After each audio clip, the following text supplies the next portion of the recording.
By the way, Yeah. we're having fun. Yeah, We're having a good time. Yep. You know, we don't have to be crazy high energy, but we don't have to be low energy. Nope. We're here having a good time. Said that there it is. There it is. Here, let me get mine here. You got it. I'm ready whenever you are. All right, man. Welcome to Channel Security Secrets. I'm Lou Raban. On this show, we expose the untold secrets and critical insights from the people shaping the future of cybersecurity sales in the Trusted Advisor channel. If you're looking to up your game around selling security, stick around. Channel Security Secrets is brought to you by Cyber Defense Group, on a mission to shift cybersecurity from reactive to resilient.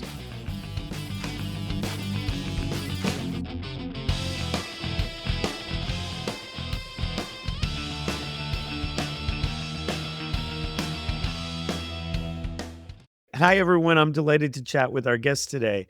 He's a channel leader, AI and technology advisor, and client advocate with more than 20 years of experience across enterprise technology and business process transformation. He guides organizations in achieving their technology goals by leveraging an ecosystem of more than 500 providers.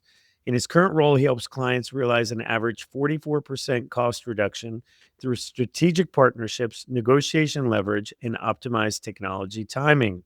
He's now the managing director at BH Technology Group. Sharif Soofi, welcome to the show. Hey, thanks for having me, Lou. I really appreciate it. What a wonderful intro. Wow, I didn't have all this. I'm turned red. I kind of did get a little red. So thanks for the wonderful, amazing introduction. I'm humble. Yeah, of course. Thanks for joining. So let's just jump into it. What's the biggest secret, Sharif, to your success in the channel? People, human capital. It's kind of weird to hear that in the age of AI, right? Maybe robotics or AI or something agentic, having maybe AI do my work for me. No, it's humans. It's human capital. Three reasons. Human intuition versus AI. I really don't hallucinate much unless I take something, and thank God I don't. But that's usually when I would hallucinate as a human being. I use all the LLMs, from your Claude to your chat, Grok, Gemini's built into Chrome. Why wouldn't you use it? And there is a level of that hallucination where it's sort of going a little bit more. It's like, whoa, hold on. I need to get back here. It's almost like Google Maps. You put in an address. You're like, I know that dirt road. I'm not going there. You're going to have to redo that. The second is the human firewall connecting concept. We're processing and reacting. Technology is just really processing. The reacting is almost an after effect, almost like when we talk about cybersecurity. How many people actually remediate? How many actually react? I know that we're not really on that, but I kind of love to link things. And then just the resilience. The resilience together as us is just unstoppable. I'm a big Michael Jackson fan. He had a lot of those songs, but we are one, we are together, we are family. At the end of the day, we are one. And so that resilience engine, it's more than what technology can do. So you put those together, man, you can do anything. You can get gold medals in the Olympics. You can win championships. You can turn lots of business, and you can make things happen with the right people. So I really think that's really the anchor. And that's something that's been consistent through your time in the channel. It's all about the people. Most of the time, yeah. The technology at some point has to come through. It has to work. And in our chairs, we would love 99.9% or 100% of the time technology to work. It just doesn't work like that. It takes people to work that technology. And so finding the right people, working with the right people, being around the right people, even if you're not working with them, and then instituting the right processes to then foster the right technologies to offer to people. I mean, that's I feel how the technologies work. It's more outcome based. Let's talk about why you need to get there, Mr. and Mrs. Customer. Let's not talk about what keeps you up at night, because, we all know what keeps us up at night. What keeps you away from your daily living, your life? What just keeps you away from things? What are those things? And then let's start to solve those with the advent of technology. That's good. That's good. As far as your time in the channel and selling these things, what are you seeing the most of, right? Or what have you traditionally done, and what are you see? How are you seeing it change? Yeah, I mean, the business was primarily lots of telecom, Mm, phone lines and circuits and, speeds and feeds, I guess you could say. And it's migrated a lot. I mean, my background, I've been around a lot of software and software automation, from finance software to legal software, legal technology, working with the state and local educations, working with Fortune 500 companies. And it's always been sort of the same story, taking dispersed data, taking things that make no sense into something that does, into some sort of platform of some sort, and then outputting some sort of normalized data or better way that to reach there, some sort of data set to get there. So 1, 2, 3, right? Messed up, you're fixing it, and then you've got the beautiful output. And so this business here is no different. I mean, we've seen a lot of that take place in a lot of different variations and segments in the business and on different lines of business, from cybersecurity to what IT is working on to networking. Networking is a big thing, or a big initiative that BH Tech has been working on lately with one of our premier partners. Um, and we enjoy doing it because we see value. It's about value.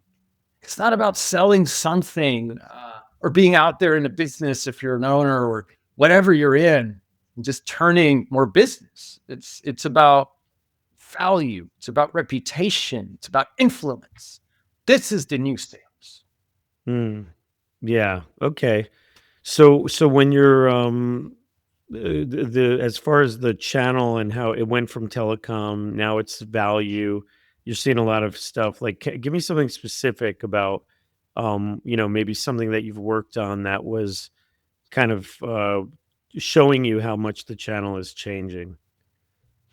Before plain old telephone service, for example, POTS, um, those were all done. That wasn't a big story back then. It was copper lines, old school, fire alarms, elevators, phone lines that are still on there. They were all based on this old technology of copper lines. And before, it was like, okay, look, I'll get to it. Well, starting in October of last year, they've sunsetted copper lines almost. I mean, it's on its way. Mm, So the government entities are even letting go some of the regulations on them, and they are going to be triple the fee. If somebody was paying, $80, $100 one line, now they're going to pay $300, $400. You can imagine, for a hospital, a hotel, you have 20 lines, 30 lines, 40 lines, 80 lines. That's going to really rack up the cost. So I've seen that change from I'll get to it to here and now. It's a must, but it's a value. So we like, for example, we work with one of the largest nationally to offset this effort for some of the largest hotels, some of the largest hospitals on a major scale. And we work from mid-size to enterprise. I say we work from small to medium to enterprise. But that is something that has dramatically changed, for example, over time, which right? part? The Just like the lines or the businesses? the businesses operating now away from copper lines, Mm, they're needing to have a more mobile way to do things. How do you have an elevator communicate mobile that a fire captain is going to be okay with, that the police station is still going to approve? It's there now. Before, it wasn't there. Now it's there. Now the change is much more. So the advent of change, I think the push is much more different because of the sunsetting of the technology. So that's one big one. Secondly, is the pricing and the barrier of entry to actually get it done. They're sponsored now. Before, you would have to pay for it at a big capital cost. Now they're sponsored. There's no capital cost, and it's an OpEx cost, meaning it's just done on a subscription base, and you can write it off differently. And so that's a huge change, right? The people behind it used to have to be so technical to talk about, well, the copper lines look like this, and blah, blah, blah, and the red wire, the blue wire, blah, blah, blah. Now it's like, hey, what are you trying to succeed? Is it right sizing cost? I've got an idea, right? On one element at least. So that's more, yeah, on the line side. Is that a lot of what you work on in the channel? Is more of the kind of lines, telco, bandwidth, circuits kind of thing? Well, the beauty of the channel is we get to work on whatever we want to work on, but we really lean obviously towards where the market is yielding, where people are making a lot of noise, where it's fundamentally easier for us to get into conversation. So POTS lines is one of them, certainly. The other is networking, with a lot of demand for AI, for robotics, for technologies in hospitals, for example, workstations. That demand requires a very strong network. And unfortunately, that is not there. They're still depending on these giant antennas on top of building called distributed antenna systems that are getting an old school way to point it towards a cellular tower to get an actual reception in. There's a better way. If there's a way to internalize that, and we're working with one of the biggest companies, funded by some of the biggest companies, to work with commercial real estate companies, to work with hotels, to work with large spaces in order to help them boost their signal. And they work with all the carriers, all the ISPs, all the three. And so that is something that we are working on. But the beauty of working the channel, we work on these different GTMs. And that is one. The POTS line is certainly a GTM. Data centers are an ironclad. They need help. Hospitals have interoperability. They need help. We're working with one of the biggest eFax providers on earth, and people are still using fax. I can't believe that, Lou. Yeah, it's crazy. I don't believe it either. I haven't gotten a fax since probably 1997 or something. I remember buying a fax machine for my dad back then, God bless his soul, because he would send a whole lot of faxes back in like I'm kind of dating myself, 1992. And it was like thermal heat. Yeah, I remember those. Yeah. Banks are still faxing, hospitals are still faxing, and they're spending a lot of money on them. And we're working on one of the biggest provider to offset them, very similar to these POTS line things. So it's looking at some of these old technologies that we work on and offsetting them into new technologies. That's a lot of what we do here at VH Tech, and it's great. How about with security? Are you seeing a lot of security in the channel, or are you getting those deals? Absolutely. Now, in terms of us getting more of those deals, us at BH Tech, they come every now and then. We're starting to open up our GTM more on it. Cool. I really like what Cyber Defense Group is doing. What your group and what you're standing behind. It was really great because when we, as a group, we thought to ourselves, it's this cross between people, capital, and work and what's essential, especially in the eyes of security. AI, cybersecurity, two of the top things on C-level's mind, right? Yeah. Manufacturing, you're trying to figure out how to get robots in your factory of some sort. Those are the two things on your mind. How much does a CISO cost usually? Like 300, 400. I mean, we've seen them at like 500,000, and we're not a recruiting company at all, but we've $500,000 to have just one CISO. And then you've got to get a team under him. Yep. But the approach of getting 4 people, like a project engineer, a solutions architect, some sort of CISO liaison, and an actual CISO coming from biggest companies out there. I don't know if I could say who, but I know they're gigantic. Some of people of our time, like Elon Musk, has been involved with some of these organizations, for example.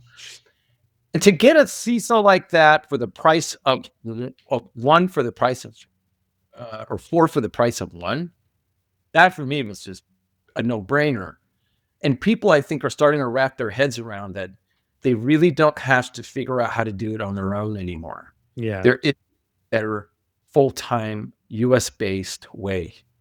Yeah, thank you. Yeah, we've put a lot of work and effort into the channel, into our model, and we're trying to enable the channel and educate. And with that go to market, we can talk offline about that because we've got a new marketing person who can help with that. But I think it's interesting. You're seeing more demand. You want to sell more, and that's one of the points of this podcast is for the listeners that are trying to get into security, maybe TAs that haven't done it in this channel. So, how would you speak to them, to a TA that wants to get into security, but they actually haven't sold it before? You have any advice for them? Yeah, get with smart people that sell security and don't sell security. You don't have to sell security. Mm, If I tell our sales folks all the time, we're a technology company, but guess what? We don't sell technology. We align a better way to do things with time. At the end of the day, if you just think that, life just becomes a whole lot better. Because now you're just starting to think to yourself, well, how can I just get in front of that person and tell him that there's a better way without actually talking security? You know, there are so many questions that you can ask that have nothing to do with security. How fast can you detect or look at something when it happens? And then how fast do you guys fix it? When something breaks, how fast do you fix it? Right? I mean, when a cyber attack happens and it's analyzed, how do you actually detect? And how do you remediate? And then, without getting too much into the weeds, being a non-cyber security background, but having been involved in security all the time, um, just understanding that remediation is the difference maker. mm. MDR, manage, detect, respond. That's sort of a foundation, right? One of them. Lou, please, you could take the mic. You have the mic. Yeah, yeah. Um, Listen, with the remediation, MDR is not typically remediation. They're bubbling up alerts, but it is a part of remediation when someone says, "I don't even monitor my network." Then you would put an MDR provider in, and that's usually the entry point for a lot of TAs. It's probably one of the easier things to sell in the sense that everyone needs it. There's a lot of good solutions out there that you can recommend. So MDR is usually like the starting point for security for TAs that are either trusted advisors or groups that are getting into it. Um, but yeah, yeah, it's one of many things. It really depends on the maturity of the company and things like that, right? So it depends on how the organizations are looking at security too. What's the driver? I don't know if you're having those conversations. absolutely. Absolutely. Getting to those conversations, I mean, we love to talk about those conversations, and I love to talk about them, right? But getting to them, sometimes it's hard because these people are getting hit every which way. But absolutely. I Yeah, mean, understanding what are their goals for that quarter? What are they trying to solve for? Are they trying to automate more? Are they trying to instill more AI? Everybody now has some sort of AI booster or plug. What are you trying to achieve? What yeah, are security, initiatives that you're trying to achieve? yeah, Yeah, but I mean, for anybody that's coming in calling on somebody, a third party penetration testing is always sort of, well, hey, we're fine. We're okay. Great, let's test it. When was the last time you actually had a third party just test it? Oh, we just had somebody test it the other day. Great, let's test it again. This is what's happening. Consistent hacks. And if we find something, perhaps we can have a conversation further after that. yeah. You never know. When you said previously that you don't sell security, you're not selling that. You're selling almost like peace of mind. Is that where you were going with that? Or time you had mentioned, but like it tell me more about that. We're selling a better way to really look at things to match to their outcomes. I like to look at our sales motion as a vendor being for 10 years, have 500 different partners. There's so many different ways to have a conversation with the customer. I like to look at those conversations like an octopus and tentacles just hanging out and putting that out there and asking, what are you working on? And what are you trying to achieve? Well, what do you sell? We really align better ways to do things with technology. That's why we're trying to understand, what are you actually trying to solve for? And then from there, we let the conversation take us. And certainly, peace of mind, lower time, right sizing, having a better security program. Many times, I think the mistake is over investing in the whole prevention. But then what about, like we were just saying earlier, what happens after you get hacked? What kind of redundancies have you actually put in place, and what have you invested into that? And how have you actually looked at recycling or cycling back and learning so it doesn't happen again? And what are some realistic goals that you have in mind? Mm. So do you have like a personal story around cybersecurity where you've like, cyber had a direct impact on your life, you know, in your private life, and without revealing anything too sensitive, obviously? Yeah, I mean, I've absolutely, in my personal life, professional life. I don't know if you've heard about the latest one with Nike, by the way, with this whole world leaks thing that's coming out. Yeah, I have a buddy that's there, but he's not on the cyber side. But I did text him when I saw the news, but I don't have much. It's brand new, so I haven't been keeping up with it. What's going on there? Yeah, there was some big hack, and like Nike is a perfect example of what we just talked about. Like all the tools were there, but the execution, the ownership, Yep. the response, all that stuff was not. Yeah. And like visibility without accountability, that doesn't really do anything. No. Now it's like, look at our wonderful dashboards on the wall. We look like the CIA. Okay, great. Well, what happens when something happens? Who does what? Where's the, then what? Yeah. So it was a story like that. But yeah, no, they got hacked, and then I guess they gave it back and then they hacked it again just to show. And I don't know, they took stuff, and I don't know. Yeah. I'm reading about the story. You never know what to read and what to Were you take in. affected by Yeah, that though? no, I wasn't. Oh, Other than okay. I'm tell you about what I was affected with. Okay. Personally, I was affected on identity fraud. Yeah, I think that's common with a lot of people. Yeah, yeah. Yeah. Two years ago, I had it. I was at the store trying to buy things, and I couldn't. And I was totally fine.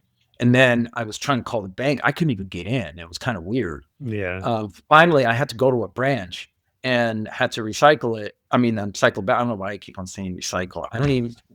Maybe I'm reminding myself to recycle. I Yeah, don't know. you just need to recycle. Yeah, I had to look back at it, and we had to look back, and it was just some international hack, and yeah, I definitely got affected by that. I used to have an Instagram account, and there were some random posts being posted on that. I have a customer who was very heavily hacked. Unfortunately, I just don't have their Yeah. approval about it. Well, don't. Uh, You definitely shouldn't talk about it. yeah, I've got a few customers like that. I can't even really even talk about the specifics, even if I don't say the customer's name. But that's really it. I mean, I didn't really have any upfront, like I was in the trenches with the security team, writing something in a data center type of story. Yeah, yeah, that's cool. I mean, listen, we've all got some kind of personal story. I think cybersecurity affects everyone these days. So, um, Do you? oh man, I have tons of personal, Can I personal and hear one? professional stories. I mean, personally, one time in Miami, I think it was like 6 years ago or something. Because I was on vacation, I wasn't paying attention. I got a call. The caller ID said Chase. I answered it, and then I got a text quickly after, and it was before Chase was on to this whole. Now when you get a text from Chase, it's like, "Don't share this with anyone," etcetera. And actually what they had done was they said, "Hey, listen, there's been fraud on your account or something.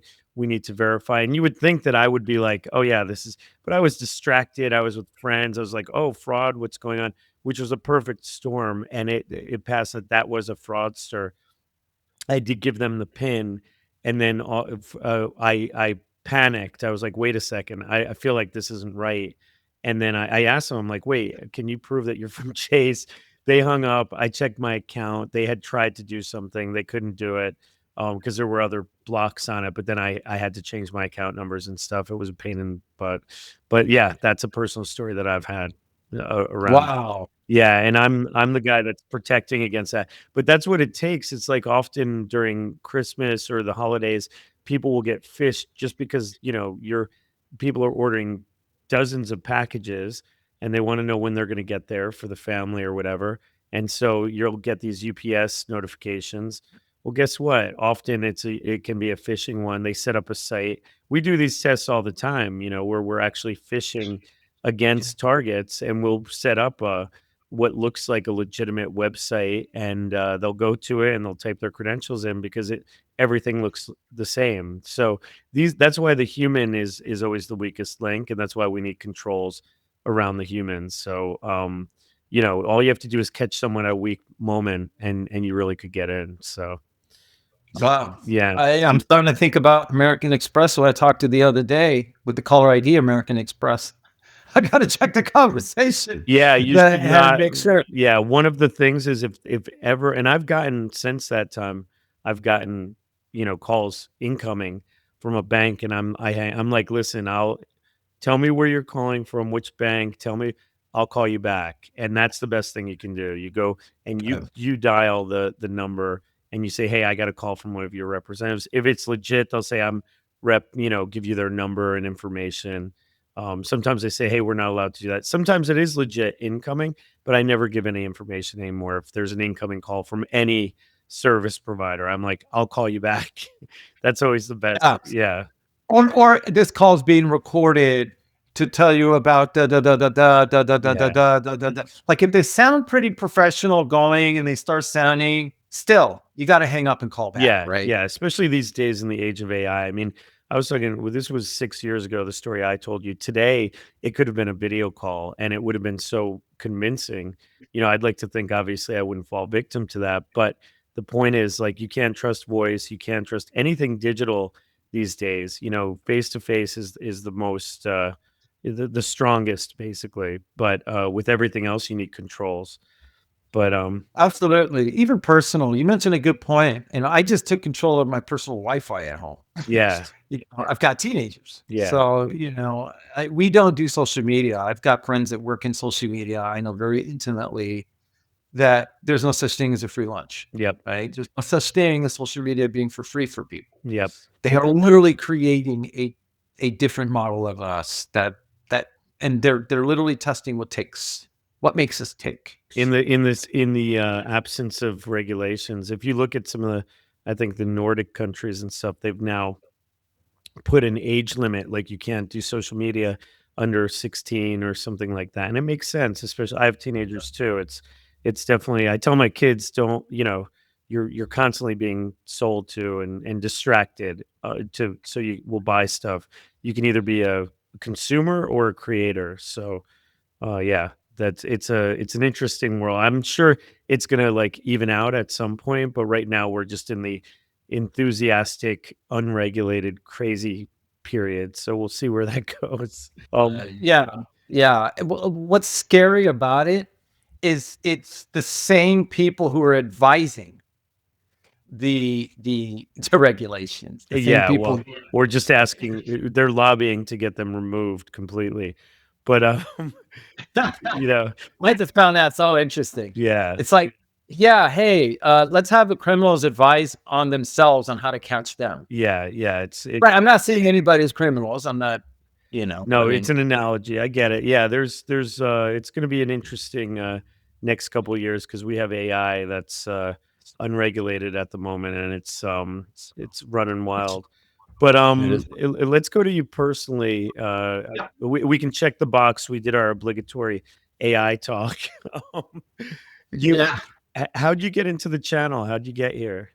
Yeah, I've been in technology since I was young. I was developing C++ Visual Basics back in college, in HTML even, back when really people didn't even have websites. And I worked for a company, worked for an owner, and I actually had a team at a very young age. And we were developing websites to sell to people. But then at that time, and again, I'm dating myself, there was really nobody that saw value in a website. Everybody was still on 56K modem. I don't know if anybody knows DSL. It Right? wasn't DSL yet. Did you say DSL? Yeah, no, it No, wasn't it DSL. wasn't DSL. It was 56K over copper lines, which was, Right. like the war games, dial tones. Yeah. Yeah. Like that sound. Yeah. Yeah. And then it connects. Or the So fax. nobody Fax machines had do that. mobile. Yeah. Right. Nobody had mobile phones accessing the internet, accessing sites like they do now. Yeah. So we thought, let's go to realtors. They are going to love this. People can go on a computer and actually wait and see their listings. Wow. So next thing you know, Century 21, Target Realtors, all these guys ate it up. Oh, And cool. we built a CMS and we were selling to them and we were working with their webmasters. Back then, they actually had webmasters. And, we worked with them and I got successful a little bit early in my life. I was doing computer programming. I had a lot to say, let's say. And I realized that I can't be sitting behind a computer. I've got to be out there talking to people about Mm. what on behind the computer. And that's what I was doing. And then I thought I was going to be a lawyer. I took the LSAT. I was on the way to law school. And then I talked to a guy from Harvard, a guy from Yale, some folks here from San Diego. There was a Lincoln Law School, a Western Law School, even some Chapman Law. And they said, look, the journey you're on right now, you're going to sell to attorneys, make 2 times more, and you'll have a life with your family. You want to have 80 hours. And so that's what I did. I told technology, I said, forget law school. And that's exactly what I did. And I was hanging out with Judge Ito. I've got pictures of Judge Ito at the Yeah. at Los Angeles Courthouse, Solano's Courthouse, Alameda Courthouse. I was working for a company called LexisNexis, which is the biggest conglomerate in legal services for attorneys. And that's how I really started my journey into technology. And then slowly working with law firms, working with companies, started to work with a company called Blackline. I'm very gracious that I've worked there. I had the opportunity to work there. It was a great journey and worked with some Fortune 500 companies in finance automation, the office of the CFO. Became this trusted advisor. BH Tech came. It's like, hey, you make more money on your own than if you were working for a company. Forget the quota. You get to make a living and it's all yours. And I said, let's do it. So I've got 10 reps under me. 6 months later, here we are. We've got a great pipeline ahead of us and we continue to drive value for companies. And we don't even sell anything on our paper.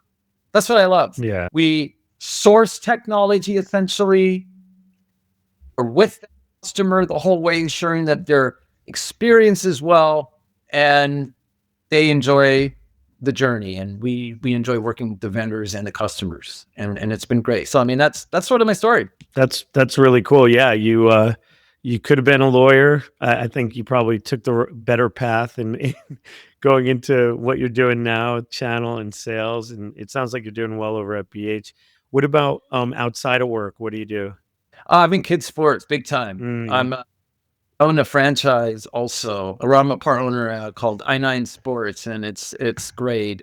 We do sports in Fullerton, Buena Park, California. nice. That's one of the best things of my heart that I love to do. We've got a bunch of employees there who just dedicate their life to the kids.